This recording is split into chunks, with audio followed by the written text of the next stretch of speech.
वाणिज्य और उद्योग मंत्री पीयूष गोयल ने जताया विश्वास, कहा देश का माल और सेवा निर्यात इस साल 750 अरब डॉलर तक पहुंचेगा। पिछले वर्ष के निर्यात का आंकड़ा इस साल फरवरी में ही हुआ पार। देश भर में G20 बैठकों के हिस्से के रूप में वित्तीय समावेशन के लिए वैश्विक भागीदारी पर 2 दिवसीय बैठक सोमवार से हैदराबाद में होगी शुरू। बैठक से इतर ग्लोबल साउथ के उभरते हुए देशों के बीच ज्ञान और अनुभवों के आदान प्रदान पर समूह सत्र का किया गया आयोजन। अमेरिकी विदेश विभाग के प्रधान उप प्रवक्ता वेदांत पटेल ने भारत अमेरिका को एक दूसरे का पक्का साझेदार बताया। कहा, चाहे रक्षा क्षेत्र हो, आतंकवाद का मुकाबला करना हो या महत्वपूर्ण व्यापारिक संबंध क्षेत्र हो, अमेरिका भारत एक दूसरे के साझेदार। ईरान अपने यहां 3 अघोषित स्थलों पर पाए गए यूरेनियम कणों की लंबे समय से रुकी हुई अंतर्राष्ट्रीय परमाणु ऊर्जा एजेंसी की जांच में सहयोग के लिए हुआ तैयार। ईरान एजेंसी को अधिक जानकारी मुहैया कराने के साथ साथ पहुंच भी प्रदान करेगा। विमेन्स प्रीमियर लीग के पहले मैच में मुंबई इंडियंस की धमाकेदार जीत, गुजरात जायंट्स को 143 रनों से हराया। मुंबई इंडियंस के 208 रनों के लक्ष्य का पीछा करने उतरी गुजरात जायंट्स की टीम महज 64 रन पर ही सिमटी।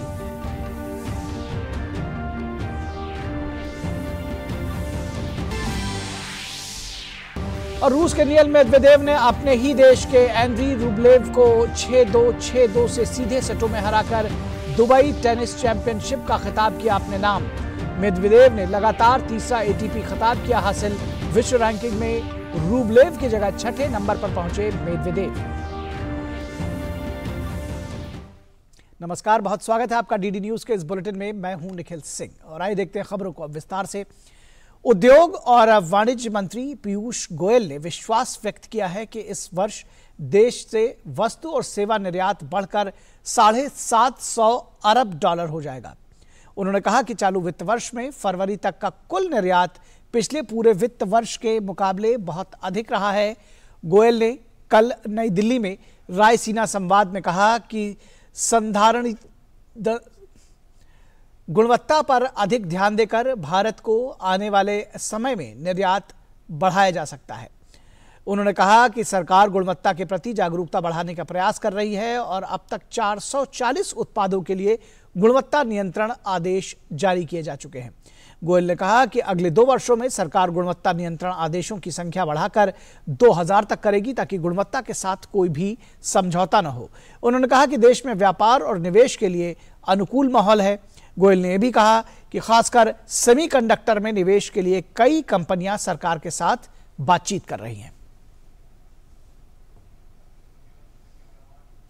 और देश भर में G20 की बैठकों के क्रम में वित्तीय समावेशन के लिए वैश्विक भागीदारी विषय पर कल से हैदराबाद में 2 दिवसीय बैठक शुरू होगी।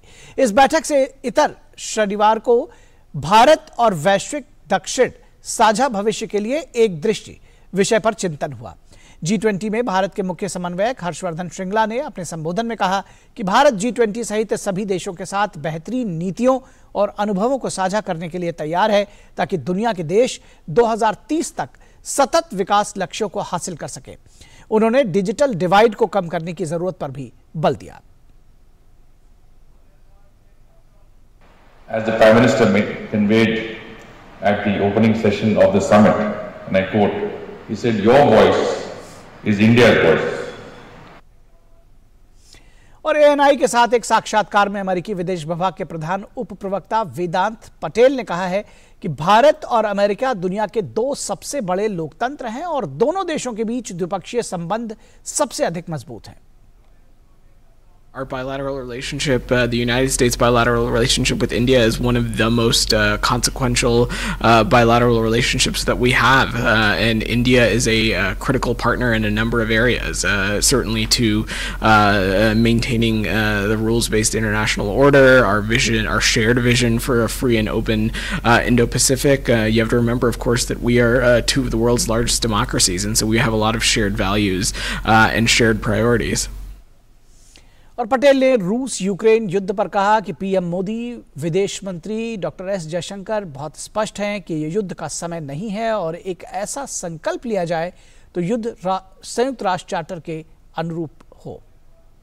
India has taken on an incredibly important role. You have to remember that one of the key things about this year, 2023, is that India has the G20 presidency, and they have a very ambitious agenda for their G20 presidency, one that the United States is ready to partner with them on. And as it relates to Ukraine, you have seen Prime Minister Modi and External Affairs Minister Jaishankar be very clear about how this is not the time for war and that a resolution needs to come, one that is consistent with the UN Charter. और वेदांत पटेल ने कहा कि Bharat America का एक महत्वपूर्ण साझेदार है और दोनों देशों के बीच सामरिक रूप से महत्वपूर्ण संबंध है। पटेल ने कहा कि पीएम मोदी के कार्यकाल के दौरान दोनों देशों के बीच रिश्ते बहुत प्रगाढ़ हुए हैं। India is a vital partner. It's a key partner in which we have really important strategic relationships with. One that we've deepened those relationships with, and of course that is something that's also happened under the Prime Minister's tenure, dating back to obviously when he was elected during President Obama's term as well. The important thing to remember is that in many areas the United States and India are partners of choice to one another. Whether that be in the defense sector, whether that be the important security nexus that we share in combating terrorism, whether it be the important trade relationship that exists between our two countries, and of course there's also a vibrant values sharing as well. केंद्रीय विधि एवं न्याय मंत्री किरेन रिजिजू ने भुवनेश्वर में central government law अधिकारियों के सम्मेलन को संबोधित किया। अपने संबोधन में किरेन रिजिजू ने कहा कि कोई भी राजनीतिक दल भारत की न्यायपालिका की योग्यता पर सवाल नहीं उठा सकता। Nobody, no organization, no political party can question the wisdom of the Indian judiciary. We Indians are inherently democratic. That is why we proudly claim that we are the mother of the democracy in the world. India is truly the mother of democracy. और नागालैंड विधानसभा चुनाव में NDA गठबंधन की दोबारा जीत के बाद राज्य में नई सरकार बनाने की तैयारी चल रही है। आज नागालैंड के मुख्यमंत्री नेफ्यू रियो और असम के मुख्यमंत्री हेमंत बिस्वा शर्मा दिल्ली में भाजपा के राष्ट्रीय नेतृत्व से मिलेंगे। दोनों नेता भाजपा के वरिष्ठ नेताओं के साथ राज्य में सरकार गठन को लेकर बातचीत करेंगे। माना जा रहा है कि उप मुख्यमंत्री पद और अन्य पदों के लिए भाजपा आलाकमान से बात होगी। वहीं नागालैंड के मुख्यमंत्री नेफ्यू रियो ने शनिवार को पद से इस्तीफा दे दिया। वो 7 मार्च को 5वीं बार सीएम पद की शपथ लेंगे। 4 बार के मुख्यमंत्री रियो ने कोहिमा स्थित राजभवन में राज्यपाल ला गणेशन से मुलाकात कर अपना इस्तीफा सौंपा। इससे पहले एनडीपीपी के नवनिर्वाचित विधायकों की बैठक में सर्वसम्मति से नेफ्यू रियो को पार्टी विधायक दल का नेता चुना गया। रियो की एनडीपीपी से ने नागालैंड विधानसभा चुनाव में 25 सीटें जीती हैं, जबकि उसकी सहयोगी भाजपा ने 12 सीटों पर जीत दर्ज की है। और अंतर्राष्ट्रीय महिला दिवस के अवसर पर केंद्रीय स्वास्थ्य मंत्रालय ने नई दिल्ली में मेगा वॉकेथॉन कार्यक्रम वॉक फॉर हेल्थ का आयोजन किया है। यह कार्यक्रम विजय चौक से शुरू होकर निर्माण भवन में संपन्न हुआ। इस वॉकेथॉन में 500 से अधिक लोगों ने हिस्सा लिया। देश भर के जिला मुख्यालयों पर स्वस्थ महिला स्वस्थ भारत की थीम के तहत साइक्लोथॉन का भी आयोजन किया जा रहा है। यह स्वस्थ जीवन के बारे में जागरूकता को बढ़ावा देने वाले अभियान स्वस्थ मन स्वस्थ घर के हिस्से के रूप में की जा रही पहल है। और सिकंदराबाद के कॉलेज ऑफ डिफेंस मैनेजमेंट में general Rawat India Australia young officers exchange programme के 2 दिवसीय उद्घाटन संस्करण में ऑस्ट्रेलिया और भारत के 15 अधिकारियों ने भाग लिया। रियर एडमिरल संजय दत्त ने अधिकारियों को आपसी समझ विकसित करने और उभरती सुरक्षा चुनौतियों को सामूहिक रूप से सामना करने के लिए बात कही।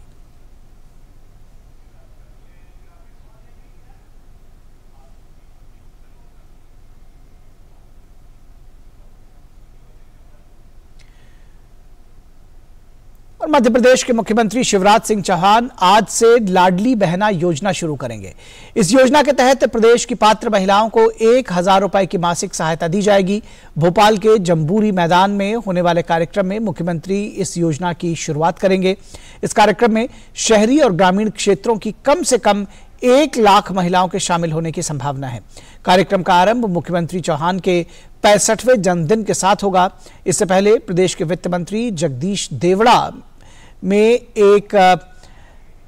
1 मार्च को विधानसभा में राज्य का बजट 2023-24 पेश करते हुए उन्होंने कहा था कि सरकार ने मुख्यमंत्री लाडली बहना योजना के लिए 8,000 करोड़ रुपए तय किए हैं, जिसके तहत महिलाओं को कुछ शर्तों के तहत 1,000 रुपए प्रति माह वित्तीय सहायता दी जाएगी।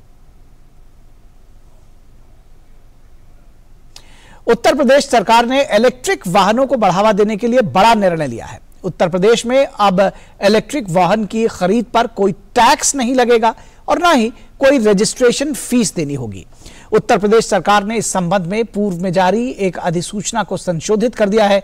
इसके तहत 3 साल तक टैक्स और रजिस्ट्रेशन फीस नहीं देनी होगी। वहीं प्रदेश में ही निर्मित इलेक्ट्रिक व्हीकल्स की खरीद पर यह छूट 5 साल तक के लिए मान्य होगी। सरकार की ओर से सभी जिलों के आरटीओज को भी तत्काल प्रभाव से निर्देशों का पालन सुनिश्चित करने का आदेश दिया गया है। और उत्तर प्रदेश के गाजीपुर में फुल्लनपुर क्रॉसिंग पर स्थित मुख्तार अंसारी गैंग के सदस्य रहे कमलेश सिंह प्रधान के घर पर ध्वस्तीकरण की कार्रवाई चल रही है। मौके पर भारी संख्या में पुलिस और प्रशासन के अधिकारी और कर्मचारी मौजूद हैं। अवैध रूप से बने इस मकान को गिराने के लिए गाजीपुर के डीएम ने मई 2022 में आदेश जारी किए थे। हालांकि कमलेश सिंह प्रधान की मृत्यु कुछ साल पहले ही हो चुके हैं। वहीं प्रशासनिक अधिकारियों के मुताबिक फुल्लनपुर रेलवे क्रॉसिंग पर बने इस मकान के निर्माण में न केवल मानकों का उल्लंघन किया गया, बल्कि बिना नक्शा पास कराए ही इतनी बड़ी इमारत खड़ी कर दी गई।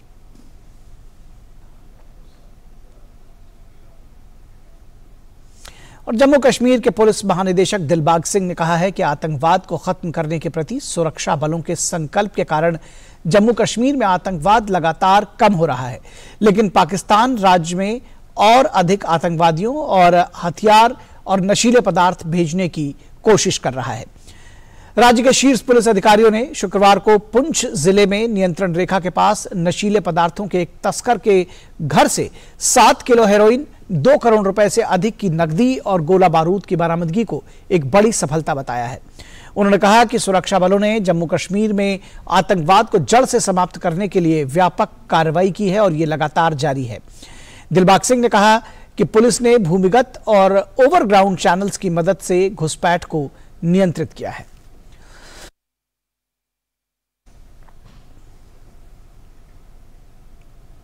नौसेना की दक्षिणी कमान को ने शनिवार को कहा कि केरल के कोच्चि में ब्रह्मपुरम अपशिष्ट संयंत्र में लगी भीषण आग को बुझाने के लिए 5,000 लीटर से अधिक पानी का छिड़काव किया गया है। नौसेना ने आईएनएस गरुड़ के ALH चॉपर में large area aerial liquid dispersal equipment का इस्तेमाल करते हुए हवाई अग्निशमन का अभियान चलाया।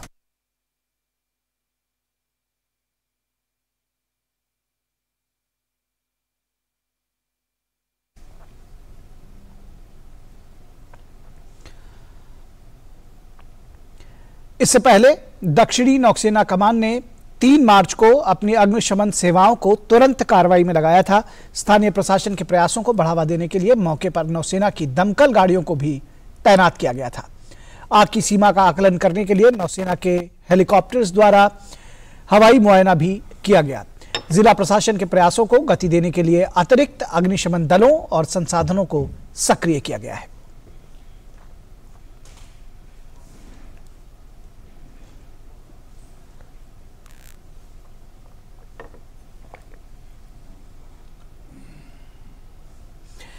और महाराष्ट्र के यवतमाल में भूमिगत पानी की पाइपलाइन फटने से घटना कैमरे में कैद हुई है। चौंकाने वाले वीडियो में देखा जा सकता है कि पानी जमीन फाड़कर स्पीड से ऊपर की तरफ आ रहा है।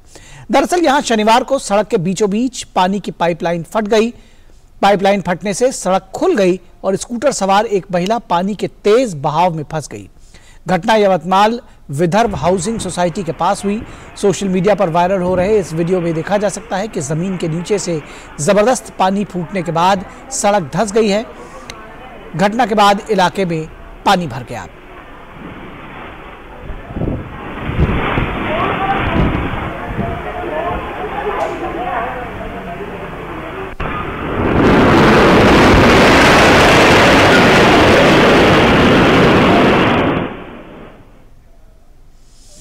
और उत्तरकाशी में शनिवार देर रात एक के बाद एक भूकंप के 3 झटके महसूस किए गए। झटके महसूस होते ही लोग अपने घरों से बाहर निकल आए।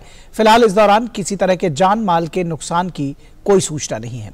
पहला झटका रात 12:40 पर, दूसरा झटका 12:45 और तीसरा झटका 1:01 पर महसूस किया गया। राष्ट्रीय भूकंप विज्ञान केंद्र के आंकड़ों के मुताबिक 12:45 पर आए भूकंप की तीव्रता रिक्टर पैमाने पर 2.5 थी, जिसका केंद्र तहसील भटवाड़ी के अंतर्गत सिरोर के जंगल में बताया जा रहा है। भूकंप से कहीं किसी भी तरह के नुकसान की खबर नहीं है। वहीं श्रीनगर, जम्मू कश्मीर में भी भूकंप के झटके महसूस किए गए।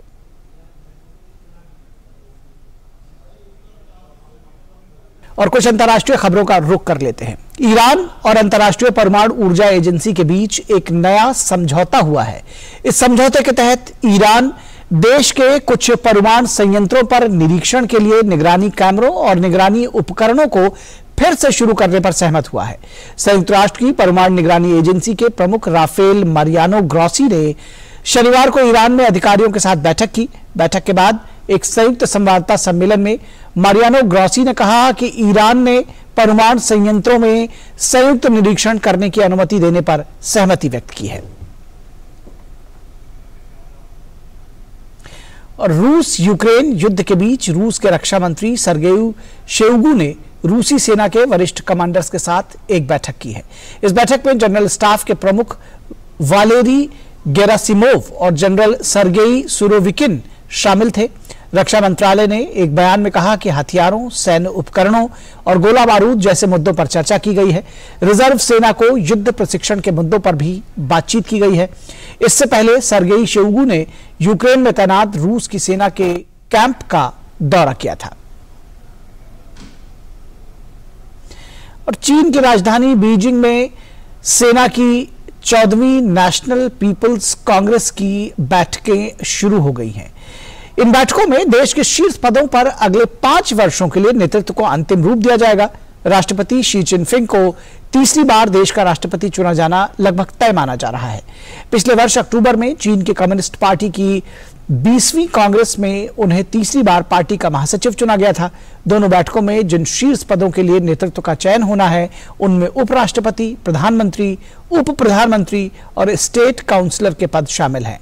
बैठक में इस वर्ष के लिए चीन की अर्थव्यवस्था की वृद्धि दर के लक्ष्य को और रक्षा बजट की घोषणा महत्वपूर्ण होगी। चीन ने शनिवार को अपना रक्षा बजट बढ़ाने के संकेत दिए हैं। और बात क्रिकेट की कर लेते हैं। महिला प्रीमियर लीग के पहले सीजन का पहला मुकाबला मुंबई के डी.वाई. पाटिल स्टेडियम में मुंबई इंडियंस और गुजरात जायंट्स के बीच खेला गया।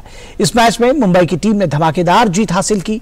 टीम ने गुजरात जायंट्स को 143 रनों से हरा दिया। गुजरात ने टॉस जीतकर पहले गेंदबाजी करने का फैसला किया। मुंबई ने 20 ओवर में 5 विकेट पर 207 रन बनाए। जवाब में गुजरात की टीम 15.1 ओवर में महज 64 रन ही बना सकी। मुंबई के लिए कप्तान हरमनप्रीत कौर ने सर्वाधिक 65 रन बनाए। उन्होंने 30 गेंद की पारी में 14 चौके लगाए। ओपनर हीली मैथ्यूज ने 31 गेंदों पर 47 और अमेलिया केर ने 24 गेंदों पर नाबाद 45 रन बनाए। मुंबई के लिए साइका इशाक ने सर्वाधिक 4 विकेट लिया।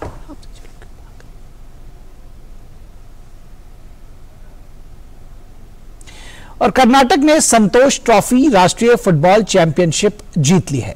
शनिवार को सऊदी अरब की राजधानी रियाद के किंग फहद इंटरनेशनल स्टेडियम में हुए फाइनल मुकाबले में कर्नाटक ने मेघालय को 3-2 से हराया।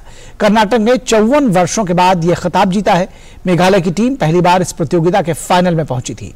प्लेऑफ मैच में सर्विसेज ने पंजाब को हराकर तीसरा स्थान हासिल किया। और रूस के दानिल मेदवेदेव ने लगातार तीसरी बार एटीपी खिताब अपने नाम कर लिया है। उन्होंने ये कामयाबी दुबई ओपन के खिताब को जीतकर हासिल की। शनिवार को खेले गए प्रतियोगिता के फाइनल मुकाबले में मेदवेदेव ने आंद्रे रूबलेव को 6-2, 6-2 के सीधे सेट्स में शिकस्त दी। गौरतलब है कि दानिल मेदवेदेव इस प्रतियोगिता में जबरदस्त फॉर्म में नजर आए। मेदवेदेव ने सेमीफाइनल में विश्व नंबर 1 सर्बिया के नोवाक जोकोविच को इससे पहले शिकस्त दी थी। मेदवेदेव पिछले 14 मैचों से लगातार जीतते आ रहे हैं। इससे पहले पिछले महीने फरवरी में इस खिलाड़ी ने रॉटरडैम और दोहा में भी खिताब को अपने नाम किया था। इस जीत के बाद अब मेदवेदेव की नजर इंडियन वेल्स के खिताब को जीतने की रहेगी। मेरठ की जेल में बंदियों द्वारा हर्बल गुलाल बनाया गया है। चुकंदर, पालक, गेंदे और गुलाब के फूलों को मिश्रित करके हर्बल गुलाल बनाया गया है। मेरठ जेल के वरिष्ठ जेल अधीक्षक राकेश कुमार ने बताया कि इस गुलाल से त्वचा पर कोई दुष्प्रभाव नहीं पड़ता, यह प्राकृतिक है। इस बार सभी कैदी और अधिकारी इन्हीं गुलालों से होली खेलेंगे।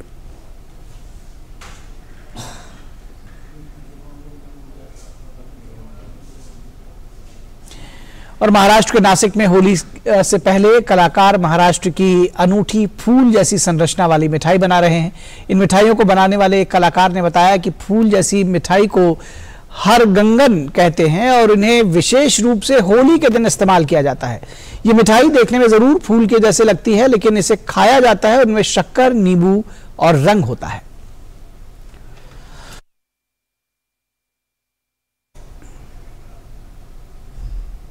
और भारत में मिठाइयां हर त्योहार का महत्वपूर्ण हिस्सा रहती हैं। सेवैयां पारंपरिक रूप से ईद पर तैयार की जाती हैं। इसी तरह से गुजिया होली के पर्व की खासियत है। त्योहार से पहले लखनऊ के एक दुकान ने मीठी डिश को अनोखा मोड़ देते हुए बाहुबली गुजिया बनाई है। ये नई दुकान ने 1.5 किलो वजनी विशाल बाहुबली गुजिया खाने की प्रतियोगिता का भी आयोजन किया है। गुजिया का आकार करीब 14 इंच है। आमतौर पर एक गुजिया 4 इंच लंबी होती है। गुजिया में बादाम, पिस्ता, खोया, चीनी और केसर भरा गया है।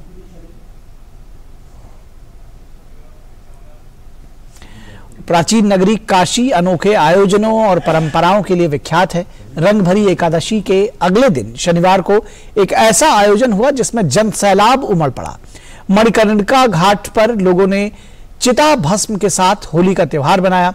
एक तरफ चिताएं धधकती रहीं तो दूसरी ओर बुझी चिताओं की भस्म से जमकर साधु संत और भक्त होली खेलने में रमे रहे। ढोल, मजीरे और डमरुओं की थाप के बीच भक्तगण जमकर झूमे और हर हर महादेव के उद्घोष से महाश्मशान गूंजता रहा। मान्यता है कि गौना कराने के दूसरे दिन बाबा विश्वनाथ ने महाश्मशान पर अपने गणों के साथ होली खेली थी।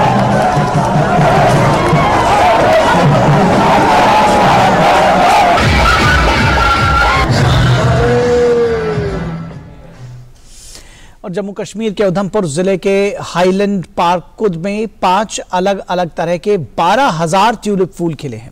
इस पार्क को दर्शकों के लिए खोला गया है। हाईलैंड पार्क कुद में वर्तमान में स्थानीय लोगों के साथ साथ पर्यटक भी बड़ी संख्या में अपने उद्घाटन के पहले दिन बगीचे में ट्यूलिप की एक झलक पाने के लिए उमड़ पड़े। यही नहीं, इस वर्ष प्रदेश का पहला बड़ा ट्यूलिप गार्डन जम्मू संभाग के सनासर जिला रामबन में लगभग 300 वर्ग फुट के क्षेत्र में विकसित किया जा रहा है। 40 कनाल जहां विभाग ने 25 विभिन्न किस्मों के 2.7 लाख ट्यूलिप बल्ब लगाए हैं।